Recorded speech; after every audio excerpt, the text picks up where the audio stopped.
We shall be alive to celebrate the golden jubilee of Otumfuo Osei II.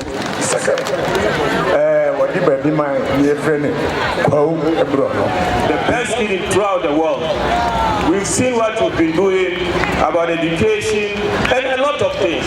And we are also learning from you now. May God give you longer life, more wisdom, more patience, and then the last thing, the truthfulness.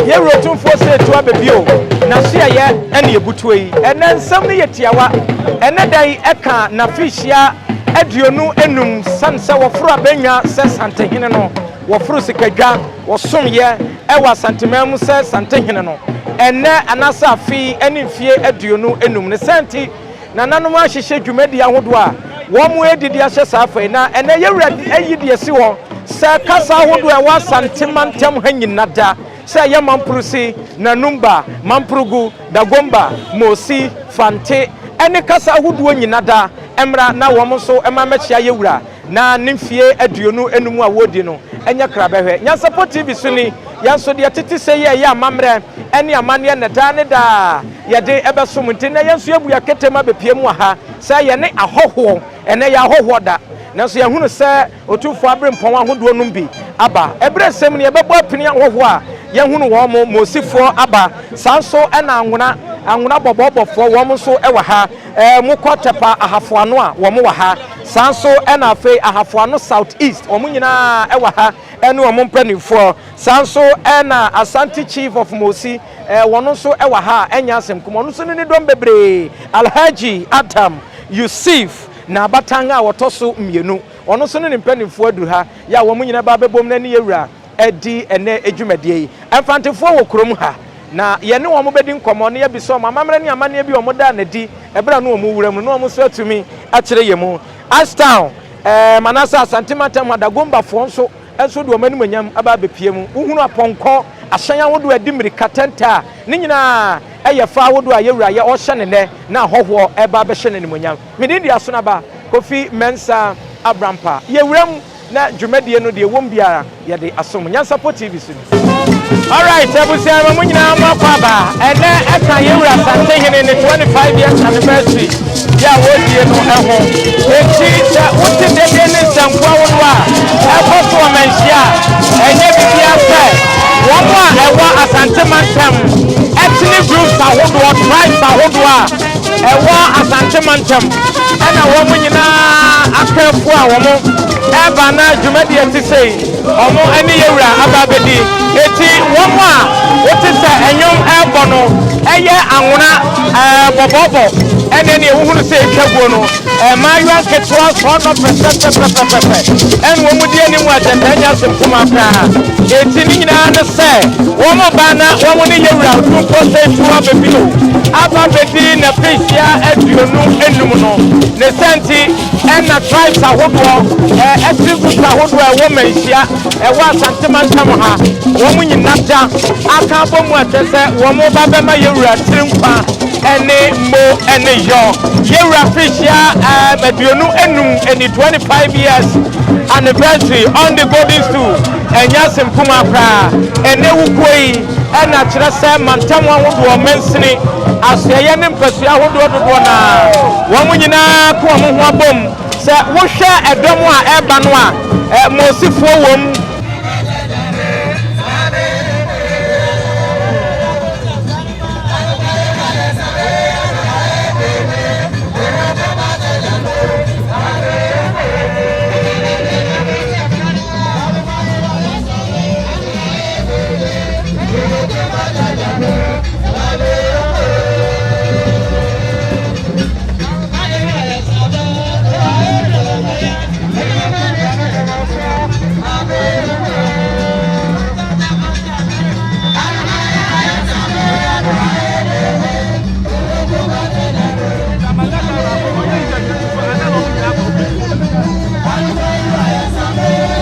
babiem mede kan ya kire wo mu am wahunu se ene yewura Asantehene Otumfuo Osei abebio ne dwumadi a wodie no wato sade afre musueku awodo wa Asante mantem ha emfantefuo wom dagombafuo wom mamprosi na numba tesala tete emusueku dodo no a aba bepiem wa ha Nyansem kuma na yehunu abusua bia na etwam yes sa abusua yipia womo efri Nigeria mamu ena womo aba beduamu ewo Ghana ha atenaye na womo wo eya Asante mantem ne senti womo so ebo akonya anase womo panyini bia obetumi adi omanim na dwumadie no sade esi go no nyinada womo so atumi di omanim nyam aba abetachi enti Igbo community of Asante region womo ewa ha Nigeria fo ankasa womo babetena Asante mamu fritetetrene na ene yewura to nsafra omo no womo so adi omanim nyam ebetai ekere womo panim pa Martin Okafo wono aba ene Nigeria din de chuku mmeka ne de keka ho nyinada womo so aba bepem wo dwumadie na se a womo de anum nyam eba betai dwumadie no echi no mama yewura chirimkwa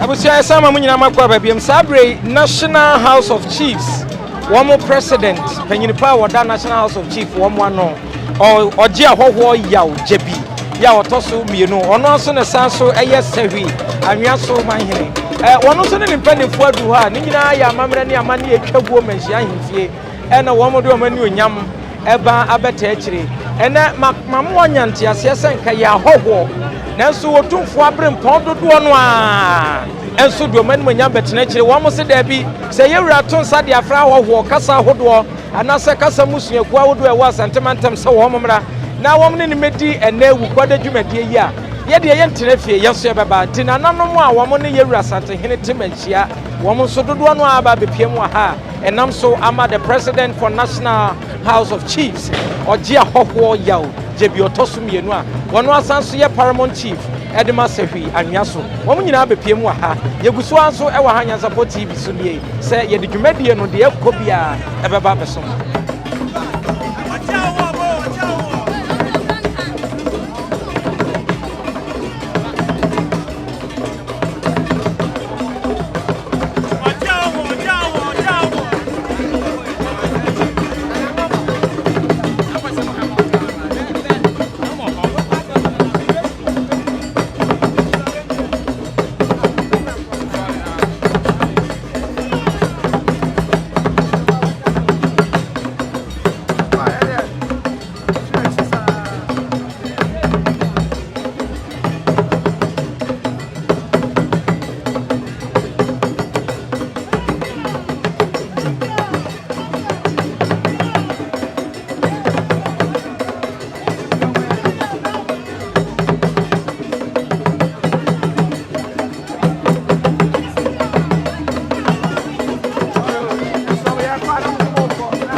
wohwe afade kama ya etwago ya eye Kumasi Mosi Community Association womo ewura ene Alhaji Adam Yusuf na batanga ya wotoso mienu ena kire se womo nyina de omani monyam ebeta womo wurachi na fe womone Asantehene Otumfuo Osei to abebio edi nifie aduonu enum ewo abenwa no eso enti sabre de adaje ni poso na asanu afeyie papa wo hunu se kane no na ka Asante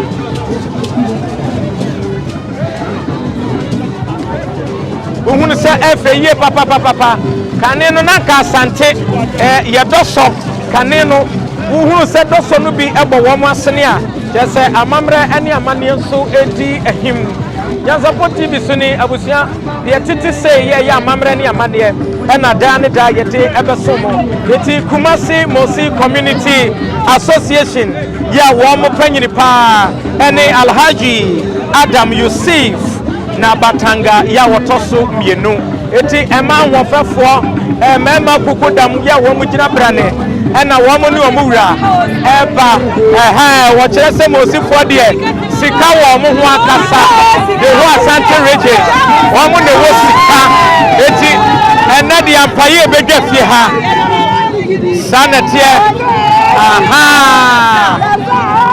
eti sika no mo kan wo mo krom kasa sen eti na ligio mo ba beto agu ya so sanetie we nyina kaye Asantehene na fishia aduonu enum ya wodie ye beko wo mo nchen na fe ye ne wo mo adi nkomo.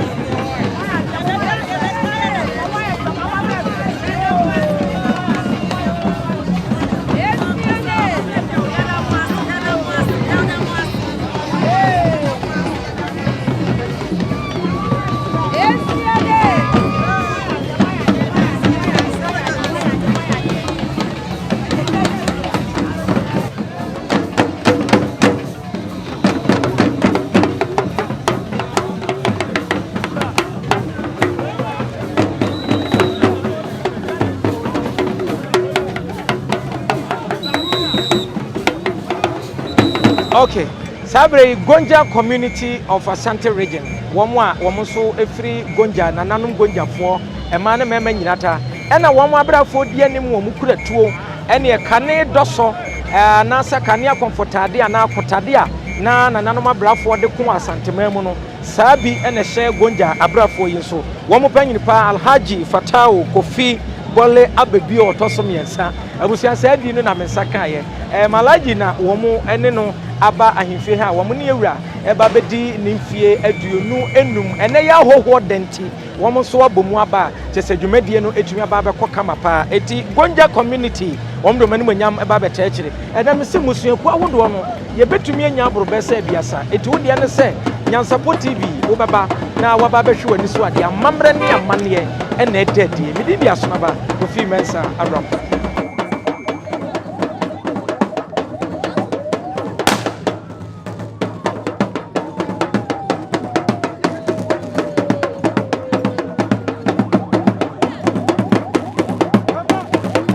Ya yewura Asantehene Otumfuo Osei to abebio wotena se na mantema hodo ye wa Asante mantem ebronisi ethnic groups ebi kan se tribes ena ne yewura de asi ho se kasa hodo ewo ahemfie nyinada wo momra na wo mo ne yewura emekamom na afimpi no ene aduonu nan efie porpori aduonu num ni ena yewura Asantehene Otumfuo Osei to abebio Asante ma de chepon oyuko piesie wono betena adwa no so se Asantehene no fie aduonu enum nie eti wo hunu se afade no egumu ahodo yesiesie bi mo ho eche hyehyɛ wo mo ebi ye tuntum ena hahamo no ebi nso akokɔ sade enenamu ye ebusia amamre ne amane ena eda ne ho adie we die so loku de kyire na kyerɛ sɛ nya sempoa ma me ani nkomo kakra we ye ahemfoa mfantefo ani amola yi wa pa ebi adi kan ma me fo bi asese wo hoto wo di kan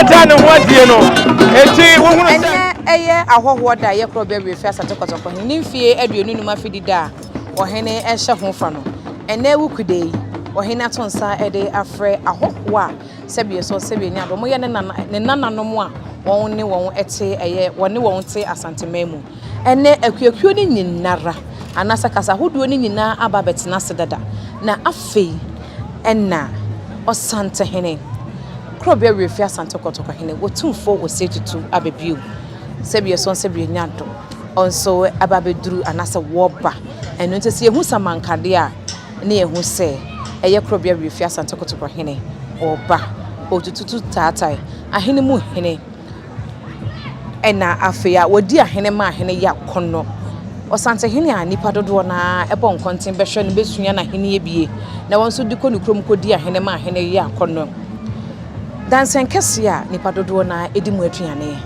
ena ne Osei Tutu nyame kese wotutu atata ya sebie so sebie nyado wonne ne nananom a sebie so mka kasa hodo mo ti Asante memu no ono omba bebe edi eda no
Shintim Prekubema wotia bru na otia kokko ono ane krobia refi Asante kotoko hene krobia Asante kotoko hene eni tie fide so a ebu ahinasa na se Asante mewura eno no ya wokana no akadom no akambobro de twa sasere kusrada otentem futemfo yetene ka na yetetentefro oprupo suprempa obubu advoko mu ka jamedu sakatimpo bia yedi akono na krobia Asante kotoko hene osom bebe krobia Asante kotoko hene na kwa asafo okokum kwaku safua oje ne safua egu ne safua so woserebedi ya ponchina na onto awia so tafrebo so ono oye ohurujempe ya wokana no aka edom Asante mewura no kotoko hene mo pia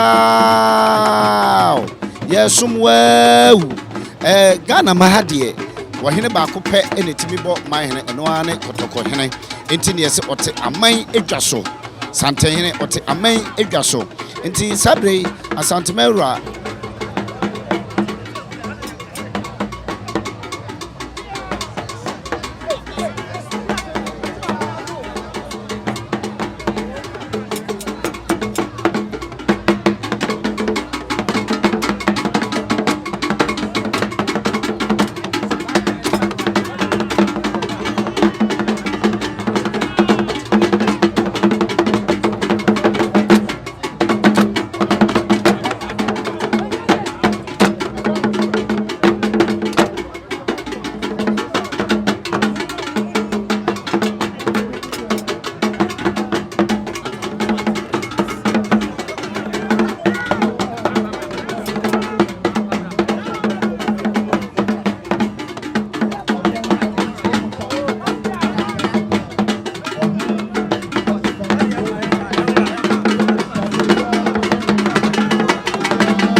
Otumfuo so play bio.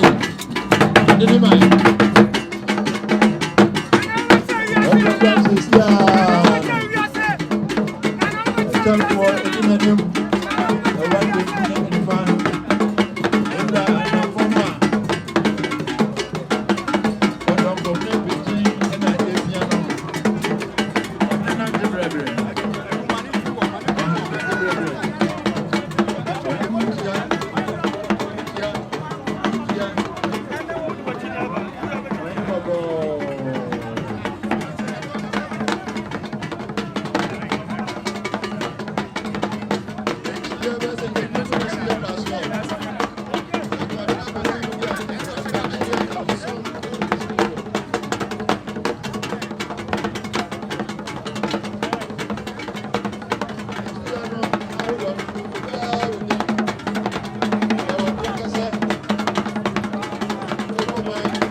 Asantehene atenase enne yen hye nso se enne Asantehene enne ahoho no etenase ewo eye dwabrem eno nti enne afade no aye akono ayefe echese asante wo bi ka asante ewo bi kire enne deedie ye hunu no ebra edi kan hu bie no eye opem so Osei Tutu ase bi so nse bi enya do wo ya asante abose no ena ne bre so no otonsa ede frɛ eye ahoho ma ahoho enso so ebe kan asante ho ema ebi mu so furu mu pemu be kan asante ho asante mpanin sen wo ye ma ne ye fa ne bon kwantene ebe hwe ene mfia hasane e kire ne ena krobia refia asante kotofo ne Otumfuo Osei Tutu abibio ene na abre enso so no oni mfia duonu mu afide da no so watonsa ede afre ahoho ene wo hina tenase eno nti won ni ahoho a watonsa afre won ohene ne won bedi eya wukude no eno nso so wotenase ama wo nyina aba bechia wo ene duoye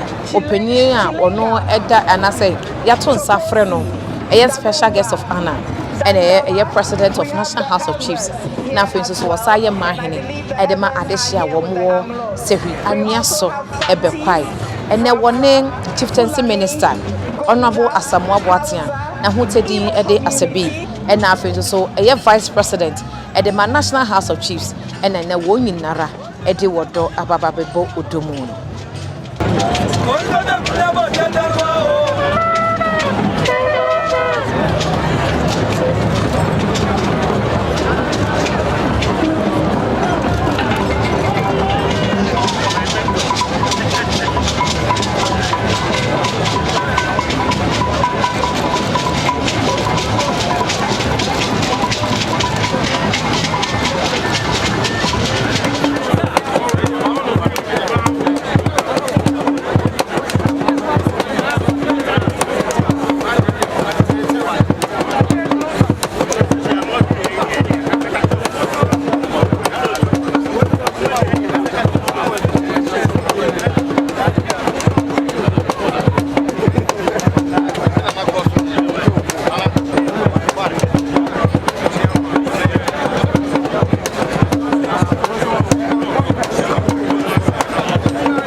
maybe I will have another penny for one.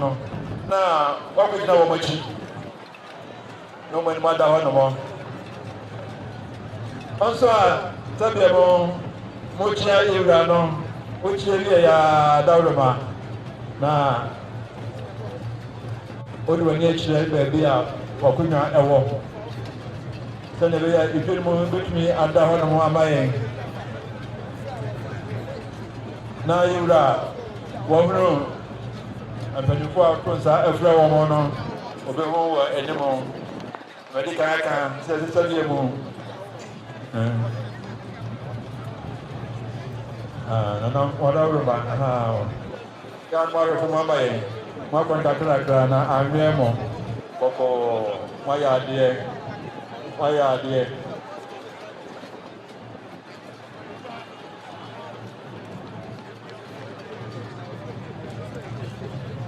The other part of the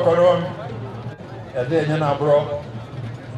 Asantehene na sabi utimi fita entia mwanku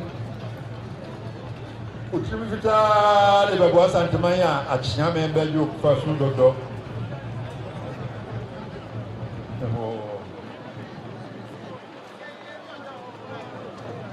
dia mamanyina kwa ba mamanyina muni yo mumba na suai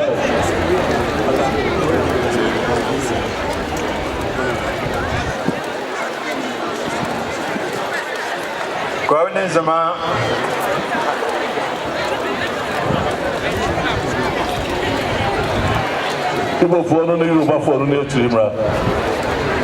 kindly have Togo and Yoruba join the Igbo community.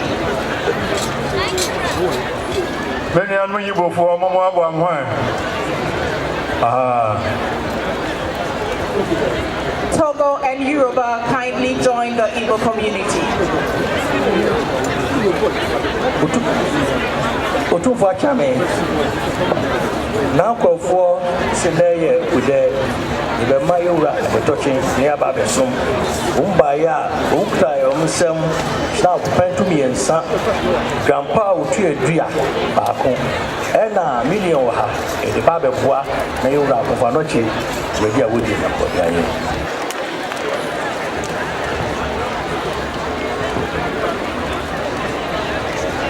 Monsieur, vous êtes là encore fois, c'est non.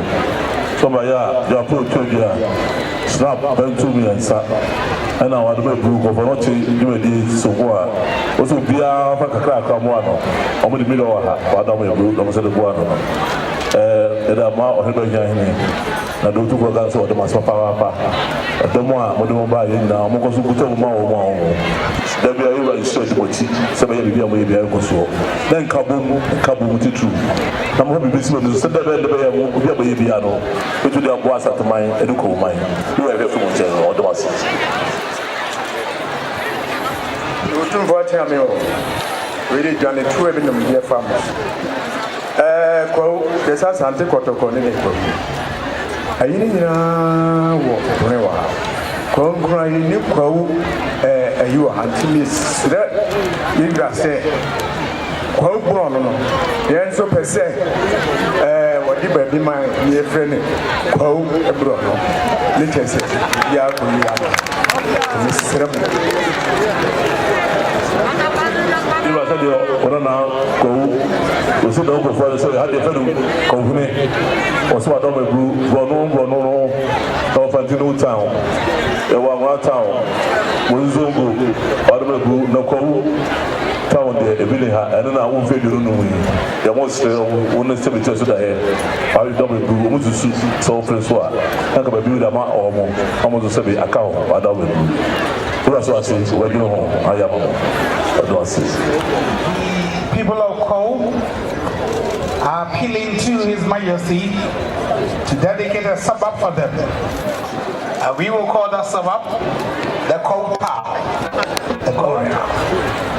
We are grateful to have them here, celebrate and consider with us in a historic way as part of activities marking the 25th anniversary of His Majesty Otumfuo Osei Tutu II.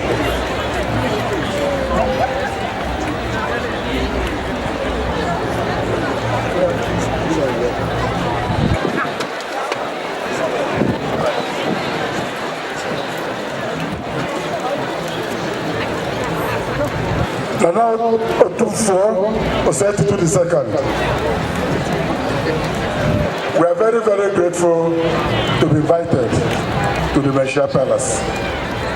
And we hope that this ceremony will open up a positive interaction between the Igbos in Kumasi and the Manhyia Palace. So we look forward to an occasion of this nature, and we pray that we shall be alive to celebrate the golden jubilee of Otumfuo Osei II. To show our appreciation, we just have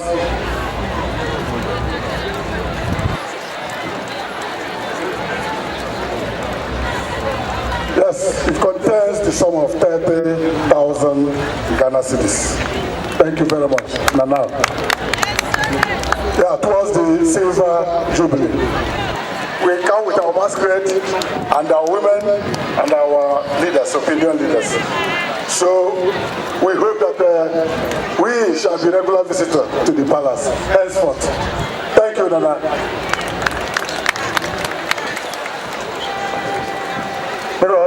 Onana no Igbo omu say ayo mani jisen na ma wudi watu nsafro mu no mo ba bie onim say na mzan hyemudie so de nkam bomu ene nkita hudie pa ba beto Igbo fo ene se be Asantehene mu bibia obafre bia on ba ba som no mo nim say enam we so mretie mu ba ba som biem omu kro won sam kanizika million ahasa omu de boa se be huduma wudi ni onana no Igbo fo de omu say lewu Otumfuo de masis de mas papa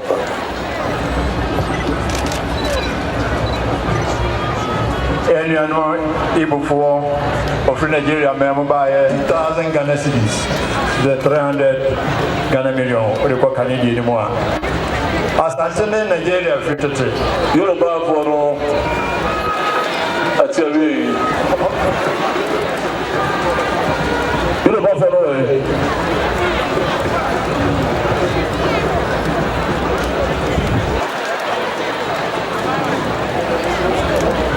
Asante some call Nigeria penny Muama. No, Mama, from community, bra. Any from Madame, a chamis a chromosome. From a chromosome.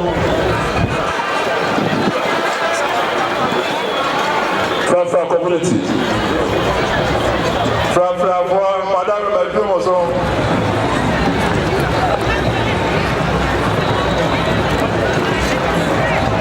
Zongo chiefs, that's what they say.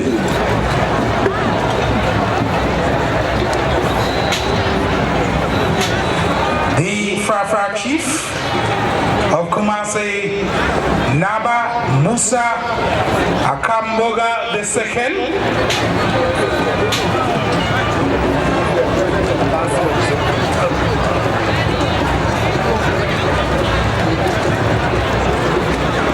He's also the president of the Council of Zongo Chiefs. Naba Musa Akamboga II.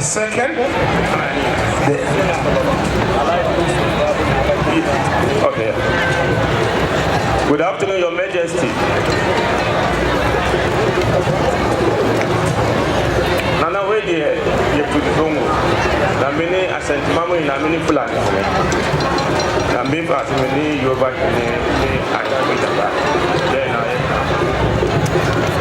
maybe many Yoruba in a buy, many Mufawa in a buy, many Bargo in a buy. There was so Yena, you put on the buy any getting fever about the Siapa, you didn't get the Nyansapo Swaba, and the few 10 boxes, the drinks, Naba, and a sandy cooler. And I signed the dates in the accounts. The budget about the sum, the Jauna Unquada of Zongo.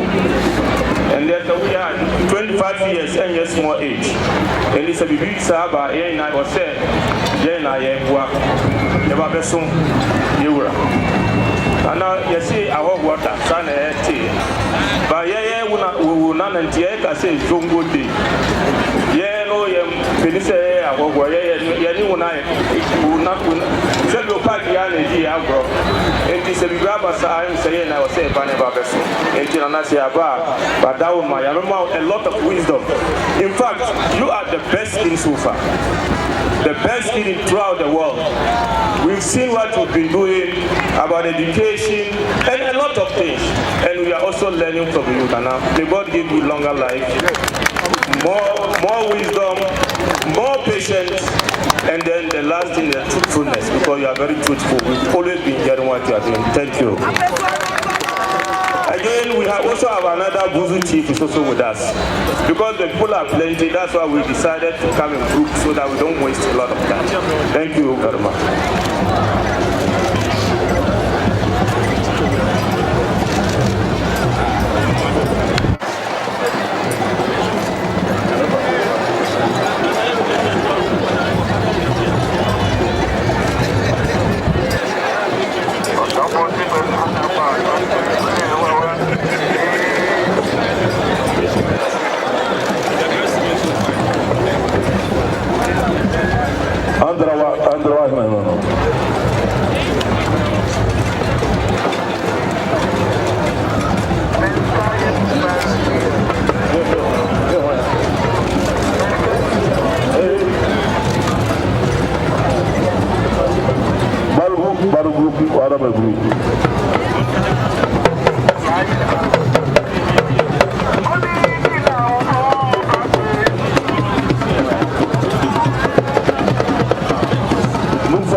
Asante.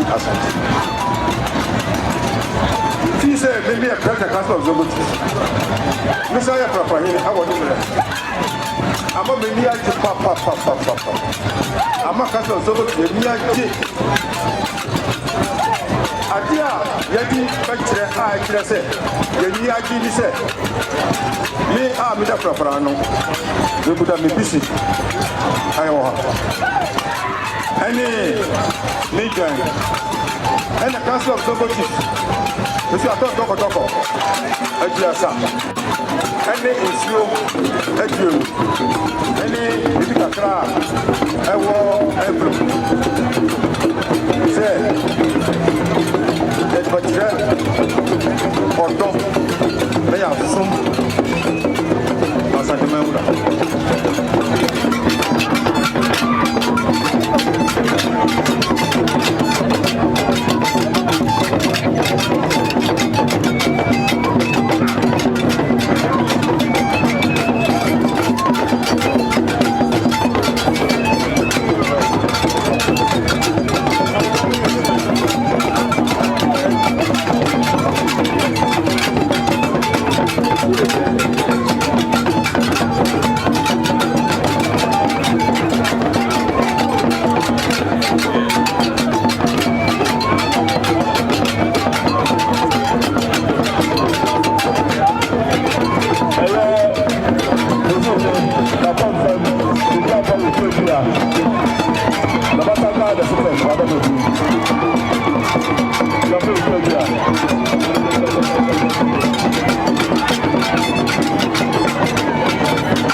to win. And I don't know who and somebody said, I don't know where I go. What don't man? Two for the one.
Asante, you can't cry no more chance. I would have cost the Arab custom. We went to Jubilee, so and then none of them said, you can say, one run Asante, and I dear Bako. Now I say, and now the Achebe would do the more and the Albias because they have a problem. My other bano. Now, so never vampire. You must say, I'm so tired of vampire. Sabe, one of our who want to do.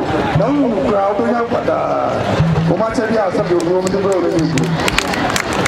Otumfuo massive, on my papa. So, the Goma for one another Goma for Omua, Omusoa, Ayana, or say, Omo, you might be able to buy us when you come at ya. Or no, yes, no one, some of what I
Prime Minister say, let me be intimidated man. You should go say na go so ni say no. Oso ada o ma adisa sida. Ode Otumfuo say o ni go ni sa. Ejo you go so ni sa. Omo ni go so ni ko trance. Bibia ko na Sylvia sa so bi mo ka bo ba. Ena ne na na mo ni ari ka mo ba na. So bibia you pay as you do. So the hey wa don do. Ya yo 5 la sida na o down ene dawo. Oba ya Nyansapo Tv a.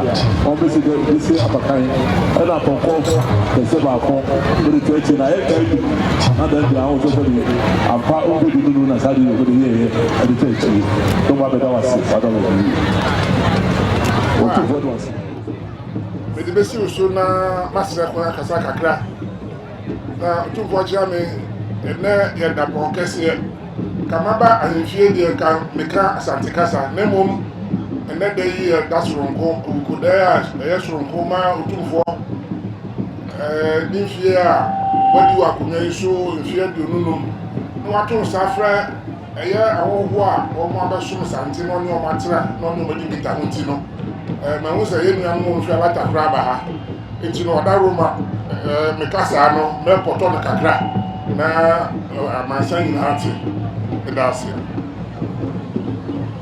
Your Royal Majesty Otumfuo Osei the second Asantehene Odia Hoho ya OJB the second Seshui Anyaso Hene and President of the National House of Chiefs and his Vice President Na Poyole Kabo the second Nananum distinguished invited guests Ahoho who are here. I stand on all existing protocols. I wish to humbly thank Otumfuo for extending an invitation to me as the Minister for Chieftaincy and Religious Affairs on this auspicious occasion. I am humbled and honored to be given this opportunity to deliver some remarks. On behalf of His Excellency the President of the Republic of Ghana, Nana Addo Dankwa Akufo-Addo, and the entire government of Ghana, I wish to congratulate the Asantehene on reaching such a monumental milestone in his kingship and leadership spanning a quarter of a decade. Today, we do not only celebrate just the years and longevity of your reign, Otumfuo, but the impact and influence that has come to characterize your ascension to the golden stool since 1999. This goes without saying that Your Royal Majesty has become a model of today's traditional leader committed to peace, development, and nation building. Today we gather in honor of one whose influence transcends politics, cultural, and ethnic boundaries. Your Royal Majesty, indeed, you are a true beacon of peace and hope for this country. The rich culture you display at your gathering is very important to the nation, especially in tourism and for national development. I have personally interacted with you, and I serve you myself in the palace. I keep serving you and have interacted a lot with you before even my appointment as the substantive Minister for Chieftaincy and Religious Affairs. And I cannot put in words the depth of wisdom and knowledge you've imparted to me and the knowledge you share with Ghanaians. At a time when people are calling for some people are calling for the abolishment of chieftaincy institution that has been bedeviled in some cases by conflict in years past, we are on the contrary proud and honored to associate ourselves as a ministry with Otumfuo, whose efforts in education, health, poverty reduction, conflict resolution, and capacity building for traditional leaders are remarkable, and we are proud of you. We are also proud as a nation to be living in the times of perhaps the most influential king of the Asante Kingdom that has come in our time. You are truly a national treasure who has held high the flag of Ghana wherever you have been. The level of respect you command is remarkable, from the shores of Ghana to other countries and to the United Nations. Your incredible feats have not gone unnoticed. Your Royal Majesty, you have made the Asante culture, values, and tradition a very important part of our national development, and it's now sitting well with our modern democracy, and the 21st century modern technology has come to embrace your culture and your development agenda.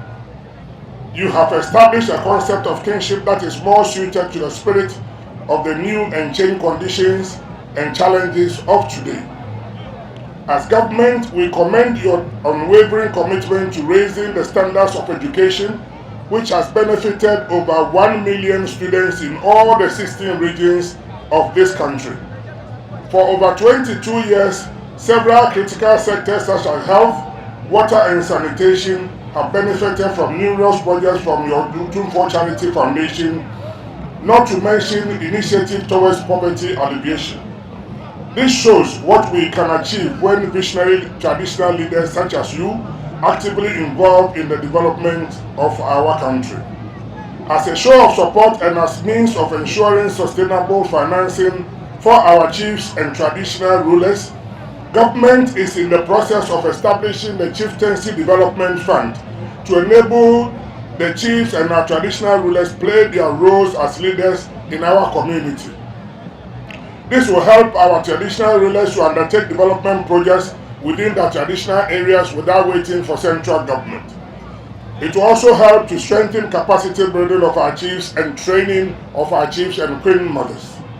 It is high time we made the chieftaincy institution the fulcrum around which our local development evolves. I am also, as the substantive minister, in the process of reviewing the sections of the Chieftaincy Act 208 Act 759 and the legislative instruments 798 to reflect the current trend of events, as well as restore some power to our traditional leaders. Your Majesty, We are in the presence of a man who have been a symbol of peace amidst successive governments and politics it transcends across the country. Your advocacy for arbitration instead of litigation has been the backbone to the sustained peace we enjoy as a nation. We are thankful for your continued contribution towards peace in this country, just as we are for your several interventions in the past. When governments sometimes struggle to bring peace to conflict areas, you have stood up, and I recount the age-old Dagbon chieftaincy conflict, which through your leadership helped the nation to bring it to a successful conclusion and to peace in the area. We also have done something in the past that we have involved you, Otumfuo, such as the Boko conflict, which we have brought to your table and under your throne to help the government resolve. Peace has always been a core value in our tradition, and we have come to embodify it in our times, such as we see today. In my concluding remarks, I want us all to celebrate His Royal Majesty Otumfuo the Asantehene for his invaluable contribution to the Asante Kingdom and to our nation, Ghana, and to the entire African continent and the world at large. Your Royal Majesty, I join everyone here in this gathering to wish you more years and strong health and many more years of unbridled impact on our lives. Long live the King, long live His Royal Majesty, long live Asante man, long live Ghana, and thank you. God bless you, Otumfuo.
Appiah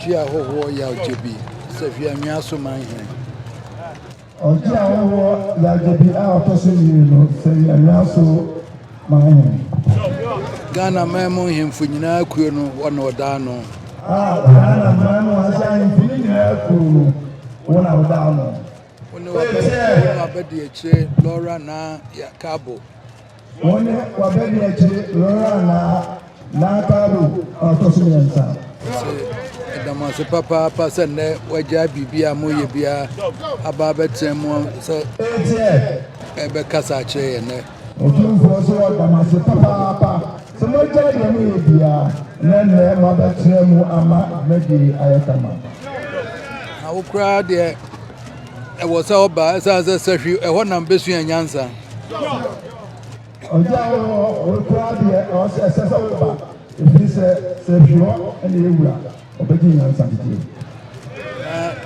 ene wo ba wo si awaso hene ho na me kofa trains wo ba na wo ba si awaso hene ho no kofa train e de ba ene nhyiamu yi mi fi aduonu no me nua ketwa yabe woni committee ya hihye no ene nhyiamu yi mi fi aduonu no ni kuma na gabe woni committee ya hihye no ene e de fa adwene se Odama, woni wo nkrofo wo nanan mo afiri mia betena ha wo mo atia no ye de akuda ehye no mo so no mo di adan no fa gese du ho adam ma wonanan no bebrebe am firi mia wa betena se da no akuda wo ndima de mu ye ni ba ko si wo na e de dum da o mo ka sa hoho da no na committee ka se no kreni na me ka chom se me nanan ma wa ha no yenya hoho ni awo ye nyina ha bebre Otumfuo ma ye se asie se nanan no amwa no na ho dudu no ha ene ewu enne metu a chia ne woni ane ene o mo ko race course wangra hene mu nyina ne ya ba chia me wa ha ne enne o tia o mo chia no o mo ko race course wangra hene o mo nyina e be chia no asi ene ane ebobo wo park isu ne mfuye dodo no abachia me ne wo ha omo anaka ne ebobo park isu a na aso e ko bo me mfuye no dodo no o ma abachia no Alaji Grusan munyina haya na ne ene atie Alaji Grusan munyina haya park ya so ene ko motie acha me na nhia mu nyina de chama nipa hu za Asante ya do nipa ene nhia mu ewura Oya no play wo se ampa Asante ye do nipa. Ya me hu se ye di nipa na chichire man ye. Ya me hu se ye di nipa na chichire Asante man. Ya me hu se ye nyi mu kra. Ya me hu se Asante enye yimu. Na ye makwan ma obiara obeba ha bia wo bo ne bra ne ye makwan ma obo ne bra ka. Obiara enfa ho be de ofiri wo ba. Oba se na bobo bra ye ma kwan ma bobo bra. Aware ye di aware bebre. Awade ye di awade bebre. Ye ni nipa pia domfuo bebre. Ye ni nipa pia domfuo bebre. Ye ni atan ye fie nyina bebre. Ye no ma tran ye fie ba ku nyina ya trabo. Enne ya kan bom.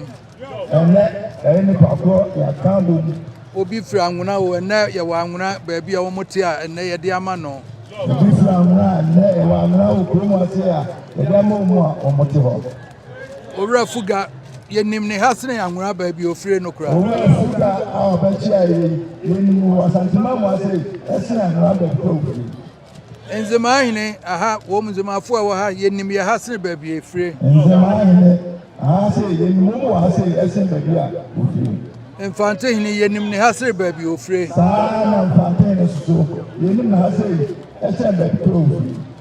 Yesu amosehene wo na mubu a ho na ne ye de ekome wo kyekyere maye. Yesu amosehene wo na mubu a mo Zongo ho ne de ko na kyekyere na ma. Ye nyinara hauzafo ye ne wo mu anatia. Jesus and is $1 gaskia needed she call one or so major.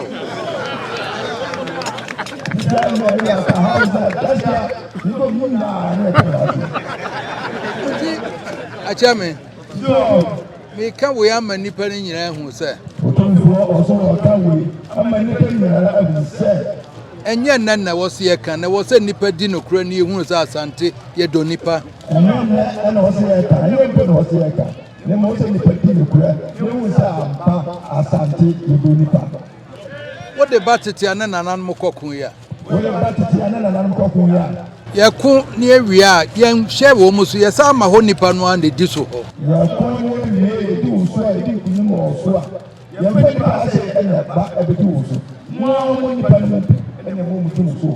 Then Yankee Yakun after Cronada and Kiemfa.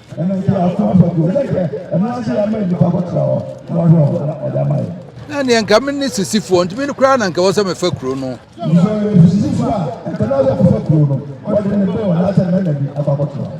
Enti nanan mo hyehyɛ nza asante no yempepo yendrohura nipa na emom yeden kabo mo na tan ewiase nanan mo hyehyɛ asante ma mo ase yempepo yempepo yedo odo nkabo mo asomdie ene de ase anu nti na ndem hu me nanan mo atwa ha nyina ahia yi anu nti ene ne yewu de ewu adom be ba aba ase yi eye ba ene Appiah faso e jawo nti na ne omo ekyedie Omu nyina so gitum sa asetra pa ne ene omu te. Omu nyina so gitum sa asetra pa ene ene omu te ewuko ma.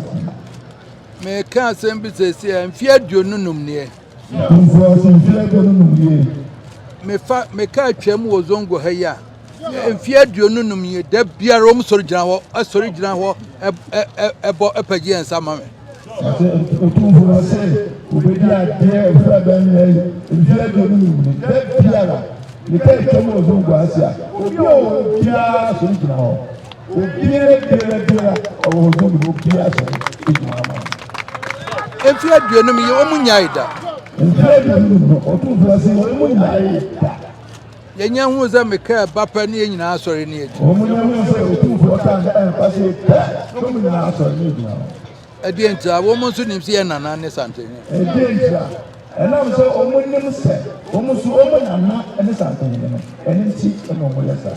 And he am woman who said, Yet the woman you know that here. Don't for us in Cantramo, the Nana or Domo, and Nana as a dream. Asante Mokaho, Asante Mokaho, and you ma Muyana, so Buama has sensu. A Juma Appiah, my Yena. Now some of us and a bra Santamanso Appiah. Tianso Quampia Befaso Ama, Manhyia piano, Yabaya said the future Tiano. So, young mamma was a way of a prime beer Befaso Manhyia, Yabaya said, I bet and once it will be a Nimbraso, Nancy Shabia in the Sokama. Any embraso to the Biara a Kama.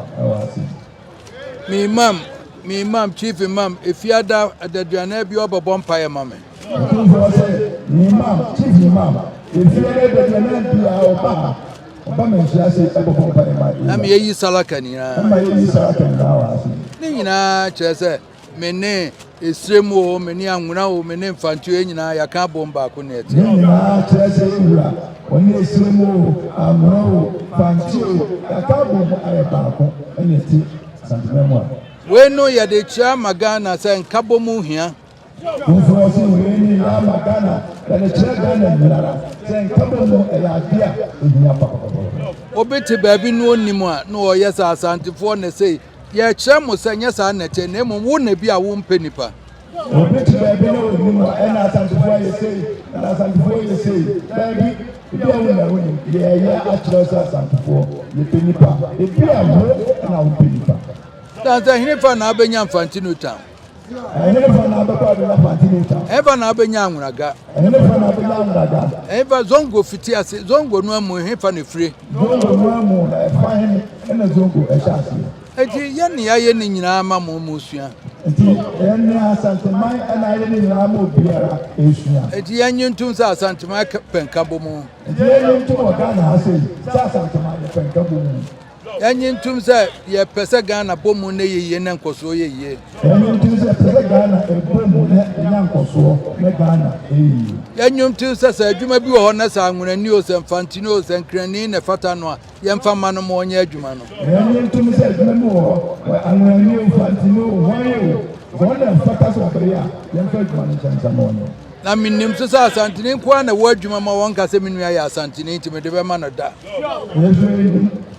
ade ɛda hɔ nukuri tuuru sɛ asantene nkoa na wɔ adwuma mu a ɔnka sɛ adwuma a babɛda wei ne nyɛ asantene nti ɔmfatata a mede ma no asantene nkoa ɛna ɛnyɛ saa de yɛnyɛ saa da yɛnyɛ saa de ne da yɛgye tom sɛ deɛ aduru no so biara wɔ fata a wobɛtumi ayɛ no yɛma no nyɛ yɛgye tom sɛ nipa aduru no so wɔ fata a wobɛtumi ayɛ adwuma no saa nipa yɛma nipa na ɔnyɛ adwuma no nti ɛnɛ deɛ yɛma nnipa nyinaa hu sɛ ɛnka bɔ mu Ghana yie yɔ ɛne yɛhwehwɛ yɛdwumadeɛ ɛyɛ ma obiara hu sɛ nka bɔ mu Ghana yie yɔ yɛno ɛna yɛhwehwɛ nti yɛn nyinaa yɛnyɛ baako na yɛmfa nkyekyere Ghana man ma no nyɛ yie nti ma yɛnyinara yɛnyɛ baako yɛmfa nkyekyere Ghana man ma Ghana ɛnyɛ yie ase deɛ mde twa toa Asante kɔtɔkɔ Salisu nom ne Dogomoro nom ne yɛde yɛbɔɔyɛ nti sɛ Asante kɔtɔkɔ agye dini paa na Salisu nom Dogomoro ɔnyɛ dombɔɔyɛ Abukari nom ne yɛde yɛbɔɔyɛ Malik nom ne yɛde yɛbɔɔyɛ na ade nti ɛsan sɛ yɛfa so wɔ mu nyinaa so ka yɛn ho yɛ nananom na ade nti ne mu ɛfa sɛ wɔ mu nyinaa yɛ nananom nti na baba yɛ anasa bi yɛde ato baba yɛ ada ne yɛnka so wɔnyɛ asantene nti yɛmpere me yɛmfa yɛkae deɛ ɔyɛ ma asante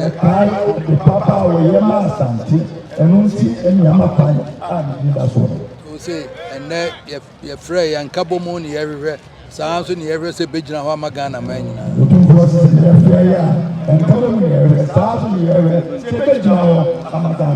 to sɛ me nananom ɛbaa nyinaa mede ase papaa Otumfuo Osei ne nananom a mobaeɛ mo nyinaa ɔda mo ase Otumfuo da mo nyinaa ase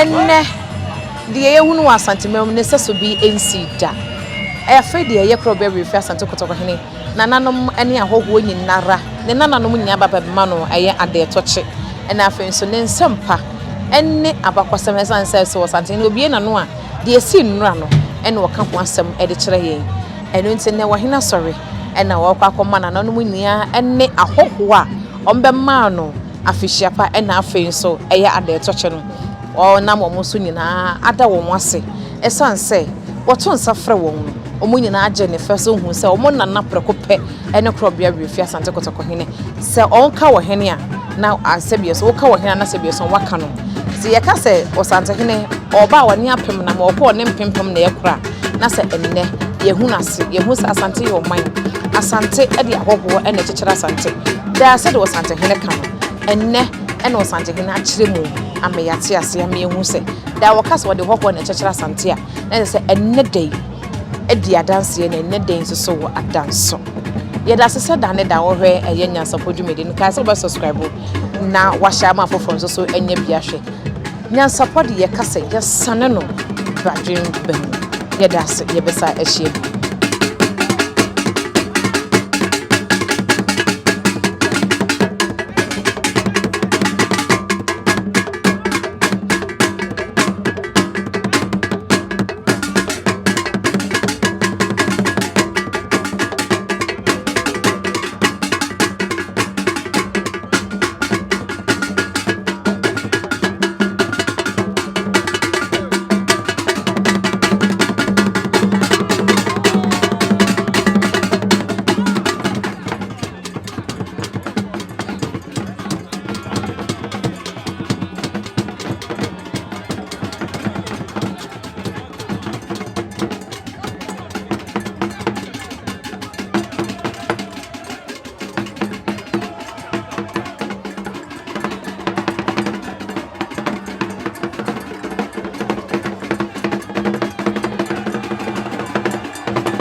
Dentini ebube ne brebe eze si ebube ebe ye de den kura preko enim sebe odwampopo bi esi kro ni mu a wase wadore sra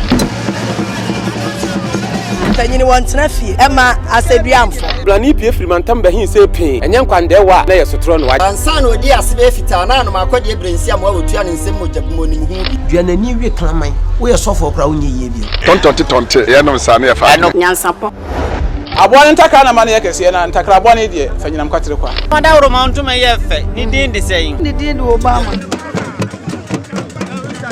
akola wa no so pese otrimu osuma ense bratama the family ne honhon hia na america sa sebe ka ya twa ni mu nyame nai ebu afaso enye de ya twa ni mu twa nyame sebedi akone be kwen bodi atwede na se kofi nro ni ya aben antima nyina ni mu ampata na